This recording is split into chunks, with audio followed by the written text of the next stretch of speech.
magiging epekto sa ating ekonomiya. At nakikita po natin yan, 4.4% yung GDP natin instead of the 5.7 target. Anong fourth quarter po, 3%. At dahil dito sa mga pagtatakip na ito, palagay ko po by end of the first quarter, mga 2% na lang yung GDP natin. Ang makakaramdam po niyan yung mga pinakamahihirap nating kababayan.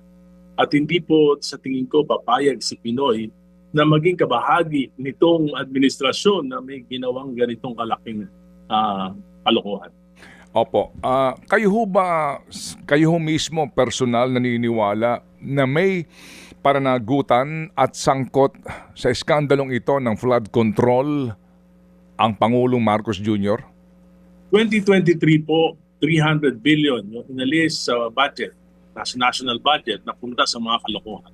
2024, 500 billion po napunta sa kalokohan.